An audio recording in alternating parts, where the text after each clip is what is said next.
Chers amis de ces bulles de sagesse, je vous souhaite bien le bonjour. Aujourd'hui, nous allons parler du sommeil. Combien de personnes se plaignent de leur sommeil? Combien de gens vous disent « je ne peux pas dormir, je voudrais tant dormir, je suis insomniaque, impossible de m'endormir » ou « je me réveille je ne sais combien de fois par nuit » ou « le matin, je me lève tellement tôt, je me réveille tellement tôt, je suis fatiguée toute la journée ». Le sommeil. Le sommeil, vaste problème, parce que quand on en manque, eh bien, tout va mal. Pourquoi? Parce que ce sommeil, c'est le moment pendant lequel il se passe, en fait, pratiquement l'essentiel de notre vie. Pendant que nous sommes en état de veille, conscience de veille, nous récoltons un certain nombre d'ingrédients, disons que nous faisons nos courses.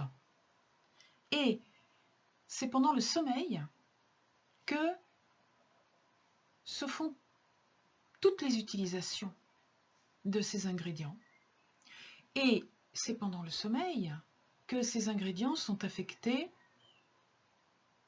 à la connaissance, la mémoire, à la santé, la réparation, la cicatrisation, le repos, la remise en état de tout ce qui a été fatigué, abîmé ou vidé pendant l'état de veille. On reconstitue les réserves. On reconstitue les tissus, on rénove les tissus. Les enfants, c'est bien connu, grandissent pendant leur sommeil. Pas de sommeil, pas de restauration, pas de réparation. En fait, toute la maintenance, toute la partie importante de ce que nous allons vivre va se faire pendant ce sommeil. Donc, si nous ne dormons pas, ça ne se fait pas. Alors, comprendre le sommeil, ça ne se fera pas en 10 minutes.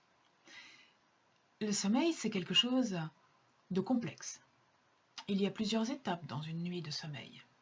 Il y a plusieurs qualités de sommeil dans une nuit. Un sommeil léger, un sommeil plus profond, un sommeil dit paradoxal pendant lequel nous rêvons.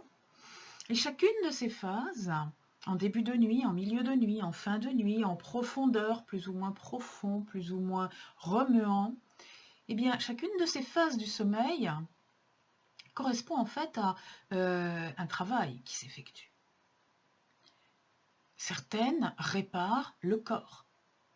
Certaines réparent le corps psychique. Certaines réparent la santé psychique, l'équilibre. Si on ne dort pas, au bout d'un moment, c'est bien connu, on devient fou. Il y avait des tortures comme cela. On empêchait les gens de dormir, ils finissaient par devenir fous. Et effectivement, l'équilibre psychique est un équilibre qui passe par la bonne qualité du sommeil et de certaines phases de sommeil en particulier. Le corps, comme je vous le disais tout à l'heure, va se réparer, nos cellules vont se réparer, nous allons cicatriser, nous allons grandir quand nous avons encore à grandir, nous allons digérer certaines choses, nous allons nettoyer, détoxifier, etc. Tout cela à certains moments bien précis de la nuit. Donc, le sommeil doit être suffisant en quantité et en qualité pour que nous nous portions bien. Alors pourquoi est-ce que certaines personnes ne dorment pas? Pourquoi est-ce que ce sommeil, qui est une activité naturelle de l'être humain, n'importe quel être vivant d'ailleurs, pourquoi est-ce que ce sommeil, certaines personnes n'arrivent pas à y accéder? Très rapidement, sans entrer dans les détails, si vous avez envie d'avoir des détails, eh bien, ce n'est pas l'endroit, mais j'en ai donné à plusieurs reprises. Je vous ai déjà expliqué, j'ai déjà expliqué en de nombreux lieux que le sommeil est un état de conscience, en fait, et que ce qui fait la différence entre nos différents états de conscience, c'est le lien plus ou moins fort de cette conscience au corps. Cette conscience, supportée par ce que l'on appelle depuis la nuit des temps le corps astral, le corps psychique, le corps des émotions, le corps de conscience aussi, cette conscience, elle est plus ou moins proche, on va dire, du corps. Elle peut être très bien incarnée, c'est-à-dire dans la chair. Et là, on a affaire à quelqu'un qui... je vous demande pardon. Et là, on a affaire à quelqu'un qui ressent son corps, qui ressent les messages de son corps, qui les écoute, qui les entend, qui les perçoit. Elle peut être trop présente dans le corps, et là, on a affaire à quelqu'un qui est tendu, contracté, qui a des crampes. La crampe, c'est l'hyperprésence de la conscience dans un muscle. Ou elle peut être légèrement absente, légèrement détachée du corps, éloignée du corps, comme si elle regardait le corps un petit peu de haut. Et là, eh bien, on va avoir affaire à quelqu'un qui est un peu étourdi, qui n'est pas vraiment là. Et il y a d'autres, tout un tas d'autres échelons de cette conscience, de cet état modifié de conscience, hein, ce que l'on appelle état modifié de conscience en hypnose par exemple, ou en sophrologie. Et ces états modifiés de conscience, eh bien, ils vont de l'état de veille au coma. L'état modifié de conscience le plus... là où la conscience est la plus éloignée du corps, c'est le coma. Là où elle est la plus présente, c'est la crampe. Donc entre la crampe et le coma, il y a tous les degrés, tous les échelons, toutes les nuances, exactement comme un camailleux. Au fur et à mesure que la conscience se décroche un petit peu du corps et s'en éloigne, eh bien, le corps ne va plus lui être autant soumis. Au bout d'un moment, il y a un stade qui fait passer d'un état de conscience où on est un petit peu vasouillard, mais on est encore à peu près conscient de ce qui se passe à l'état de veille, à un stade où, hop, on voit plus ce qui se passe autour de nous, on n'est plus tout à fait conscient de ce qui se passe autour de nous, et là, c'est le sommeil. Donc le sommeil, qu'est-ce que c'est? Eh bien, c'est un état où la conscience s'est éloignée suffisamment du corps pour s'en détacher, pour laisser le corps reposer dans le lit, et la conscience, elle part vivre sa vie dans un autre endroit. Et comme elle a libéré de l'espace dans le corps, comme elle n'utilise plus le corps pour voir, pour entendre, pour ressentir, etc., eh bien, le corps des forces de vie peut, lui, utiliser toute sa force aux réparations. Voilà, je schématise et je simplifie un petit peu, c'est didactique. Lorsque le corps de conscience, lorsque la conscience lâche le corps physique, dans ce corps physique, les forces de vie peuvent se mettre au travail, puisque la conscience n'a plus besoin des forces de vie pour travailler pour elle, eh bien, les forces de vie peuvent travailler à réparer le corps.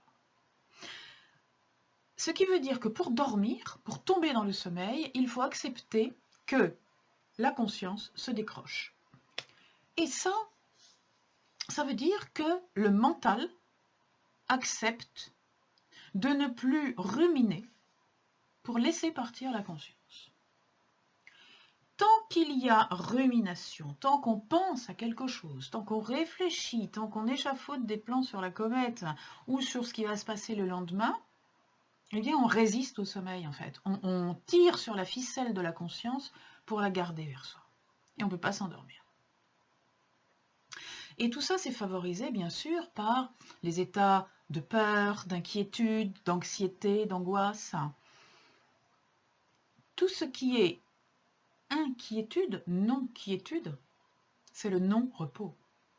Dès qu'on est inquiet pour une raison ou pour une autre, dès qu'on a des peurs, quelles qu'elles soient, toute forme de peur, tout ce qui est de la famille de la peur, ben on ne dort pas, on dort mal. Parce qu'on n'accepte pas de perdre sa peur de vue. On y pense constamment, comme si ça pouvait la rendre moins forte, alors qu'au contraire, ça la renforce. Et du coup, la conscience ne peut pas lâcher. La conscience ne peut pas partir, faire ce qu'elle a à faire pendant la nuit, parce qu'elle aussi, elle a des choses à faire, mais ce n'est pas notre propos du jour. Notre propos du jour, c'est le corps physique qui dort. Le corps physique qui dort pour se réparer. Si on ne lâche pas la conscience, il ne dort pas. C'est exactement comme Votre voiture, si vous ne tournez pas la clé de contact, le moteur ne s'arrête pas. Votre lustre, votre lumière, votre éclairage, si vous ne manipulez pas l'interrupteur pour le mettre sur off, la lumière ne s'éteint pas. Eh bien, le sommeil, c'est pareil. Il faut que vous manipuliez l'interrupteur. Il faut que vous arrêtiez de mouliner, d'avoir peur, de vous inquiéter pour pouvoir dormir. L'insomnie vraie, qui est un manque de sommeil durable, quotidien, pendant plusieurs heures, pendant plusieurs semaines, etc., ça c'est la définition de l'insomnie, un certain temps sans dormir pendant un certain nombre de semaines ou de mois. Cette insomnie, elle est 9 fois sur 10 la conséquence du stress. On peut avoir d'autres causes, des maladies, des douleurs, des choses comme ça. 9 fois sur 10, c'est la conséquence du stress. Le stress, c'est l'état d'éclairage tout le temps. La lumière est tout le temps allumée. Quand on stresse, on n'éteint jamais la lumière. Et on ne dort pas. Voilà, je voulais faire le point là-dessus. Parce que j'entends souvent des gens qui disent « je donnerais n'importe quoi pour pouvoir dormir ». Mais il ne s'agit pas de donner n'importe quoi, et encore moins de prendre n'importe quoi surtout. Il s'agit de décrocher. Et décrocher, c'est résoudre les raisons pour lesquelles vous restez accroché. Voilà pourquoi peut-être un petit travail intérieur, un petit travail personnel avec quelqu'un de compétent pourra vous amener à dormir plus facilement que n'importe quelle boîte de somnifères et beaucoup plus durablement. J'espère avoir un tout petit peu éclairé les raisons pour lesquelles vous n'arrivez pas à éteindre. À la prochaine fois.